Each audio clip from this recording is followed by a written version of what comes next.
What's going on, people? Welcome back to a very special episode as we look at our new signings. And in this episode, we're talking about Naouirou Ahamada, who's joined from Stuttgart. And I'm joined by a very special guest, Travis from VfB Americana podcast, to talk about him in more detail. As always, if you do enjoy the show, make sure to smash the like button, subscribe, and let us know your thoughts on the player in the comment section down below. Travis, really appreciate your time coming on here. Once again, sorry we got your player. It might hurt a bit, but this is how the life of football goes, especially with these Premier League clubs nowadays, Palace being one of them. But before we actually start talking about the player, how do you pronounce the player's name? It's a tough one, but it's Naouirou, and you got to say his last name pretty fast, Ahamada. So Naouirou Ahamada. Naouirou Ahamada. Yeah. So, we'll be talking about Naouirou in this episode. And Travis, look, let's start off with the player himself and the type of player he is. So when he joined Palace, he described himself as a number 8, so a number 8 midfielder that can go up and down the pitch. But for you and what you've seen at Stuttgart, how would you describe him? I think that's accurate. He's number 8, box to box, very athletic, pretty quick. He's very young. When we saw him come to Stuttgart, he's growing into his body. So he's about 6 feet tall. He's 20 years old. He's got a right foot. He was one of the top French talents, played for Juventus in their youth league. And then Stuttgart was able to get him around 2020. And he's still growing. I think the word you're going to hear a lot with him is potential, is he has enormous potential that's not quite realized yet. So he worked his way pretty quickly from 2020 into 2022, being a key starter, for the club as a number 8, as a box-to-box guy, as a player who's supposed to play both defense and offense. I would argue that he's more polished on one side of that ball, though, than the other.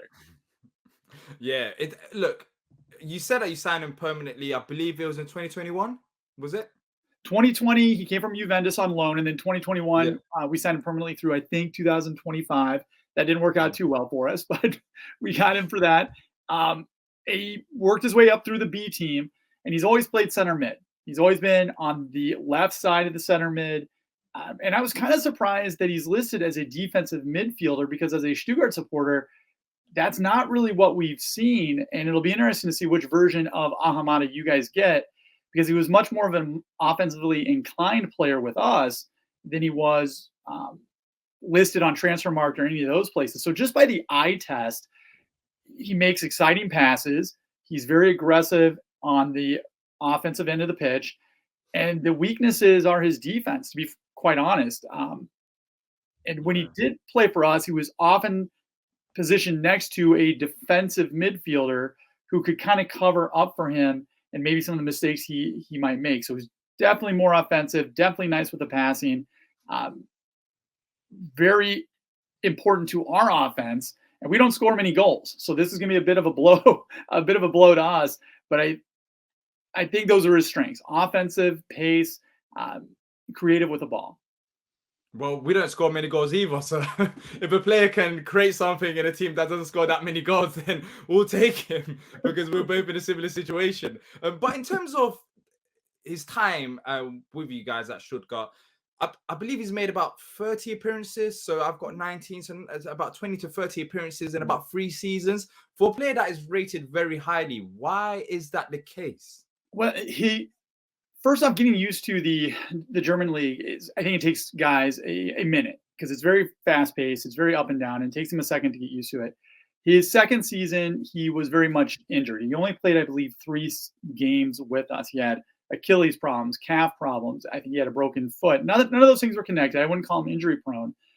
So he didn't really get much pitch time his second season, and we were in a relegation dogfight that we didn't get out of until the very last match day. So I don't know how much playing time he would have gotten as a 19-year-old. Fast forward to this season, he's 20 years old, and he really surprised a lot of us this summer that he had grabbed hold of a starting midfield position right away. And he started all 17 of his first 17 matches with us. He unfortunately had a red card previously to our 18th match. And he just grabbed onto that spot and he didn't let it go. So his transformation from year 1 to us, and if you exclude year 2 because he was injured, to year 3 where he started every match. And you mentioned goals. He's actually responsible for about 40% of all the goals we've scored this year, whether it's a direct goal, an assist, or that new stat that's coming out, the secondary assist or the pre-assist. He is responsible for a large portion of our offense. So his growth in a very short period of time on the offensive end has been really impressive. Yeah, that sounds exciting. I'm pretty sure all the Palace fans that are watching this are probably excited by that news, because we desperately need a player in the midfield that can contribute to us getting goals. But you just described him as coming onto the scene basically this year and playing consistently. So for you, and based on what you've seen so far this season with him, do you think he's ready to be a Premier League starter, or is it a case of he has to polish his game a bit more? Because the Bundesliga is a very competitive league as well, which is a positive, and he's had experience in that this season. But for you, is he ready? I would be surprised if he's ready right away. We've been lucky enough to have a number of players make the transition to the Bundesliga, from Bundesliga to the Premier League, Orel Mangala, Sasa Kalajic, that are making that move over there. And it's taken Orel Mangala, who is the player that Ahamada replaced, a minute to get used to playing at Nottingham Forest. So I would imagine it's going to take him a little bit longer as well. The thing that he has going for him is he's quite flexible. He started off playing with our first coach. We ran a 3-5-3, basically, very aggressive. And he always played in the middle, just to the left of whoever our center mid was. And then we had a rough season. We sacked our first coach, and we got a much more defensive coach who runs a very strict 4-3-3. And he's played on the left mid of the 4-3-3. And he's actually had more success under this more defensive approach, which has really surprised us, statistically. So the thing going for him is he's very flexible. He's very athletic. I think he's going to fit into the offensive nature of the Premier League pretty well. I'm concerned about his defense, to be quite honest. That was never his strong suit. He is box to box. I just think it's going to take him a minute to get used to the Premier League. And to be quite honest, as a Stuttgart supporter, we were really surprised when the rumors of this transfer went down. And we were really surprised at the amount of money that Crystal Palace was happily sending our way, because we certainly need it. We know he's good and he's a key part of what we do. We're just really surprised that we were able to get really what twice it seemed like his transfer market value was for him. Yeah, let's look at some of the stats, and that is according to Football Reference, and it basically compares him and puts his certain stats into a percentile into positional peers in the big 5 leagues, including Champions League and Europa League as well, over the last year or so. So when you look at these stats, Travis, is there any stats that surprise you? I think the positives are non-penalty goals, very high, 70 in the top 74 percentile. Assists as well, very good. As you said, he's very good going forward.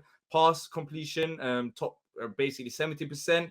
But of course, there's a few reds. Passes attempted. He didn't really attempt that many passes. Progressive passes is a bit low as well, and tackles and interceptions. So for you, when you look at these stats, is there anything that's surprising to you? I mean, the one thing for me is the passes attempted. Is that a case of you guys not playing a passing game as much, and that's why it's low? Or yeah, I think it's more of a system thing. We went from more of a counterattack system to now more of we try to build from the back, but that's only been for 2 games. So his stats might be a little skewed in that regard. I think the 2 stats that really stuck out to most Stuttgart supporters, his pass rate is pretty good. It was almost 85, 90% in that rate. He is good with the ball, and he is good making that pass that sets up the next pass. And I think that's what we're really going to miss at Stuttgart. And I'm really excited to see what he can do with Crystal Palace, making the offense flow, because maybe that's a good word to use, is he really helped things flow in a very aggressive way. The other stat that really sticks out is, and you mentioned it, is tackles, aerial duels. He just, for a 6-foot guy who's a rather large fellow, his defensive prowess just wasn't there. His tackle rate is pretty low. One of the big problems for Stuttgart across the board was crosses into the box and corners. I think was part of that. He just wasn't very good at clearances. So if Crystal Palace is expecting to get a guy who's going to be lights out on defense, I think they're going to be disappointed. That isn't to say he can't learn that and he can't, transform into that. But I think that was the biggest thing that most of us as Stuttgart supporters were surprised by, is that his defense is just not strong. And oftentimes when he did play in the middle, he would have two defensive mids, two number sixes, if you will, that were around him, kind of protecting him so he could go forward. So I'm really interested to see how he can transition to the Premier League, where he's going to be expected to go back and forth a lot, because he really wasn't expected to do that here in Stuttgart that much. Yeah, I think Patrick Vieira as the manager behind him, I think that will help a lot because of what he's done in the game and what type of player he was. So that's the main positive that I'm looking at. And I agree with you based on what you said, based on what I've heard even before we signed him. It seems like he's got talent, but there's still room for improvement. And that's why I feel like it'll be a long-term signing rather than what we expect him to do this season, especially with transition over to the Premier League. But for you, finally, Travis, do you think he'll be a success in the Palace in the long term? I do. I think if you ask most Stuttgart supporters, it's weird. We're not upset that he's gone, because we received a very fair fee for him. He was valued around 5. We received around 11 or 12. Our club is broke. I won't get into that. So we definitely needed the money. He's made some mistakes. He was directly responsible for the last 2 goals that we let in, but he was also responsible for 3 of the 4 goals that we scored. So the problem, yeah, the problem for us is that we're in a relegation fight, and we can't afford a lot of those mistakes that he's going to learn his way out of. I think most Stuttgart supporters are disappointed to see him go, because we do believe that his value is going to double by the end of the year. We were hoping to hold on to him until the summer, because we thought that number would be closer to 15 to 20 that we could get out of a Premier League team. So we think he's going to improve. We think he's going to get better. We're a little surprised that a club was willing to take a run on him with the limited amount of play that he has.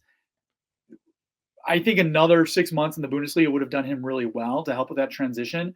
But you said it perfectly, that I don't know what kind of impact he's going to make this season for you guys. I would not be surprised if he's a bigger core part of your team next season. I don't know if that's what Crystal Palace wants to hear right now. But we just signed a 31-year-old dude, so I think you guys won on this one. Yeah, look, I think most Palace fans are excited. As you said, you mentioned some very good points as well, some exciting points about the player, and hopefully he lives up to that potential. But look, thank you for coming onto the show, onto the channel, Travis. But before you go, where can they find you if they want to have more Stuttgart knowledge and more Stuttgart, reactions? Where can they find your work? We are looking to improve our London-based Stuttgart fandom. So I'm sure there's a lot of you guys. There's a chance.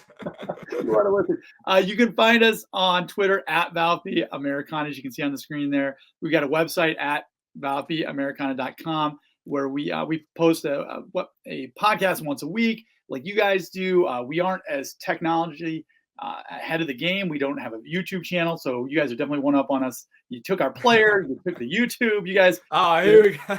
You guys got everything. Now we're arch rivals to everything. Nah. Jokes aside, look, thank you for coming on. You do some great work over there as well, and I'm pretty sure there'll be some Palace fans that will be interested in the Bundesliga and Stuttgart, because as Palace fans, we are the underdogs of the Premier League for the majority of the time, and Stuttgart, similar position in Bundesliga as well. So, all the best for both teams. Make sure to check out VfB Americana to get more Stuttgart news and reactions. That's it from me and Travis. If you have enjoyed it, make sure to smash the like button, subscribe, and let us know, has your opinion changed on Ahamada based on what Travis has said in the comment section down below. And until next time, up the Palace.